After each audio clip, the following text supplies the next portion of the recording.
बिस्मिल्लाहिर्रहमानिर्रहीम। मैं हूं आपका होस्ट अब्दुल सत्तार हाशमी।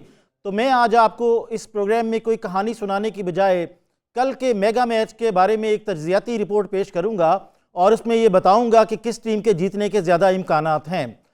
नाजरीन, ये जो प्रोग्राम है ये 48 दिनों के बाद कल का दिन जो है वो आ रहा है, जिसमें आलमी जंग की फातेह टीम का ऐलान किया जाएगा या वो टीम साबित करेगी कि वो आलमी कप की मुस्तहिक है। इस प्रोग्राम को, इस वर्ल्ड कप को पहले 18 दिनों में या पहले 18 मैचेस में 64.2 मिलियन लोगों ने देखा है, जबकि पाकिस्तान और हिंदुस्तान का जो मैच है ये 76 मिलियन लोगों ने टेलीविजन पर देखा है और 36 मिलियन लोगों ने डिजिटल ट्रांसमिशन पर इस मैचेस को देखा है। तो ये इसकी मकबूलियत की एक बात है। अब हम बात करते हैं हिंदुस्तान और ऑस्ट्रेलिया के मैच की। तो मैं सबसे पहले आपके सामने दोनों टीमों का एक तज्ज़ियाती एनालिसिस रखता हूं कि किस टीम के किस बल्लेबाज ने और बॉलर ने क्या कारकर्दगी दिखाई।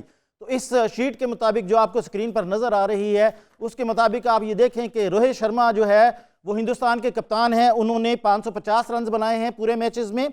शुभन गिल ने 350 रन बनाए हैं। विराट कोहली के हिस्से 711 रन आए हैं और विराट कोहली जो है वो टॉपर हैं रन बनाने वालों की फहरिस्त में। केएल राहुल के 386 रन हैं और शहरियार आयर के 526 रन हैं। जबकि बॉलर्स की अगर बात करें तो शामी के हिस्से 23 विकेटें हैं, बुमराह के हिस्से 18 विकेटें हैं, सिराज के हिस्से 13 विकेटें हैं, कुलदीप के हिस्से 15 विकेटें हैं, जबकि जडेजा ने 16 विकेटें हासिल की हैं। ये तो है कारनामे हिंदुस्तानी बल्लेबाजों और बॉलर्स की। और इनके मद्दे मुकाबले अगर ऑस्ट्रेलिया की बात करते हैं तो आप देखें कि वार्नर ने 528 रन बनाए हैं, मिचेल ने 426 रन बनाए हैं, जबकि मैक्सवेल जो है वो 386 रन बनाकर और हेड 192 रन बनाए हैं और हेड ने ये रन 5 इनिंग्स में बनाए हैं और स्मिथ ने 298 रन बनाए हैं और उन्होंने 9 इनिंग्स खेली हैं। जबकि बॉलर्स की अगर बात की जाए तो जंपा के हिस्से 22, हेजलवुड के हिस्से 14 और उनके साथ मिचेल स्टॉक के 13 और केमन्स ने 13 विकेटें हासिल की हैं और जबकि मैक्सवेल के हिस्से 5 विकेटें आई हैं। अब आप ये देखें कि इन दोनों टीमों का तज्ज़िया करते हुए या इनका कंपैरिजन करते हुए आप नोट कर रहे होंगे इस मुवाज़ने में हिंदुस्तानी टीम जो है वो ऑस्ट्रेलिया की टीम से कहीं बेहतर है और आम लोगों का ये ख्याल है कि हिंदुस्तान ये वर्ल्ड कप जीत लेगा। और ये बात किसी हद तक सही भी है, क्योंकि जब उनकी बैटिंग बहुत अच्छी है, उनकी बॉलिंग बहुत अच्छी है, उनकी फील्डिंग बहुत अच्छी है, टॉस उनके अपने हैं, अंपायर्स उनके अपने हैं, पिचेस उनकी अपनी हैं, स्टेडियम्स उनके अपने हैं, फैसले उनके अपने हैं, तो फिर कौन उनको हराएगा। जब किसी टीम को आप इतनी सहूलियात दे देते हैं तो फिर उसके हारने का कोई इम्कान नहीं होता। लेकिन नाजरीन, मैं आपको कुछ और फैक्ट्स बताऊंगा और जिस पर आप कल के रिजल्ट को किसी और एंगल से देखते हुए पाए जाएंगे। कल का जो मैच है उसका फैसला टॉस पर होगा। जो टॉस टीम जीतेगी वही मैच जो है वो अपने हिसाब से जो वो फैसला करेगी उसके मुताबिक उसका नतीजा आएगा। इस विकेट पर पिछले 8 मैचेस में एक टीम जिसने पहले बैटिंग की है वो जीती है और 7 टीमें जिन्होंने बाद में बैटिंग की है वो जीती हैं। एक मैच वो जीता है जिसने पहले बैटिंग की है और 7 टीमें वो जीती हैं जिन्होंने आखिर में बैटिंग की है या दूसरी इनिंग्स में बैटिंग की है। आप पाकिस्तान और हिंदुस्तान की भी मिसाल ले सकते हैं कि पाकिस्तान पहले खेला था, हिंदुस्तान बाद में खेला था और हिंदुस्तान ये मैच जीत गया था। यहाँ की विकेट जो है वो स्पोर्टिंग है बैट्समैन के लिए और यहाँ पर स्विंग कम होता है और इसकी बुनियाद पर मैं ये कह सकता हूँ कि कल हिंदुस्तान सिराज की बजाय अश्विन के साथ मैदान में उतरेगी। और यहाँ पर मैं आपको थोड़ा सा टर्निंग पॉइंट देता हूँ कि मैक्सवेल ने अपने एक इंटरव्यू में अपना प्लान जो है वो अनवील किया है और अपने प्लान के कुछ नकात बताए हैं, जिसकी बुनियाद पर लगता है कि कल का मैच बहुत कांटेदार होगा और ऑस्ट्रेलिया ये मैच जो है वो जीतने के लिए खेलेगी और वो जीत के लिए मैदान में उतरेंगे। और इस मैक्सवेल के प्लान से पहले मैं आपको 2 मैचेस का बताना चाहूँगा और ये 2 मैचेस जो हैं ये भी हमें इस बात का अंदाज़ा करने में मददगार होंगे कि कल किसकी जीत होगी। 1987 की बात है, वर्ल्ड कप का मैच था, चेन्नई की विकेट थी और हिंदुस्तान और ऑस्ट्रेलिया की टीमें मद्दे मुकाबल थीं और आखिरी 4 ओवर में 15 रन दरकार थे हिंदुस्तान को और ये एक तरह से एक तरफा मैच था। स्टीव वॉ जो उसके कप्तान थे वो ये मैच किसी सूरत हिंदुस्तान को नहीं देना चाहते थे।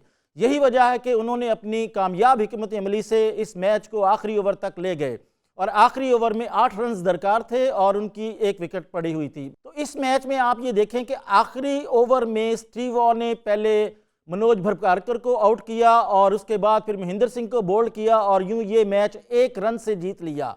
चंद लम्हे पहले ये मैच हिंदुस्तान की झोली में था, लेकिन स्टीव वा ने उनके मुंह से ही फतह छीन ली और हिंदुस्तान को शिकस्त का सामना करना पड़ा। मैं आपको इसी वर्ल्ड कप के एक मैच का और हवाला देता हूं और वो हवाला ऑस्ट्रेलिया और अफगानिस्तान के मैच का है। आपने ये देखा कि अफगानिस्तान जो है वो एकतरफा तौर पर ऑस्ट्रेलिया के खिलाफ जीत रहा था और उन्होंने जीत का जश्न मनाने का पूरा सामान भी कर रखा था, लेकिन अकेले मैक्सवेल जो है वो इस मैच को उड़ा कर ले गए और उन्होंने अफगानिस्तान के मुंह से उनकी जो फतह है वो छीन ली और एक वन मैन शो के तौर पर उन्होंने ये मैच जीत लिया था। तो ये दोनों मैच ये साबित करते हैं कि ऑस्ट्रेलिया मजबूत असाब की टीम है और जब वो जीतने पर आए तो फिर उनको कोई हरा नहीं सकता। अब मैं बात करता हूँ मैक्सवेल की। तो मैक्सवेल जो है उन्होंने ये अपने एक इंटरव्यू में कुछ नकात बयान किए हैं और उनके प्रोग्राम के मुताबिक उन्होंने ये कहा है कि हम पहले ओवर में 15 रन बनाएंगे, पहले 10 ओवर्स में हमारे 80 रन बनाने का टारगेट है, जबकि पहले 14 ओवर्स में 105 रन तक की पार्टनरशिप हम लेकर चलेंगे। और फिर उन्होंने ये कहा कि अगर हिंदुस्तान अपने स्विंग बॉलर्स की बजाय स्पिन बॉलर्स को जल्दी ले आए तो मैं ये समझूंगा कि हिंदुस्तान डिफेंसिव पोजीशन पर है और उस डिफेंसिव पोजीशन का हम फायदा उठाएंगे। मैक्सवेल के मुताबिक ये बात है कि जो टीम हिंदुस्तान के पहले पावर प्ले में स्लो खेलेगी तो वो उसकी मिसाल उन बतखों की तरह होगी जो बाहर बैठी हैं। तो गोया वो ये अहद लेकर आएंगे कि उन्होंने अटैकिंग बैटिंग करनी है, अटैकिंग बॉलिंग करनी है और हिंदुस्तान को हिंदुस्तान की सरजमीन पर हराना है।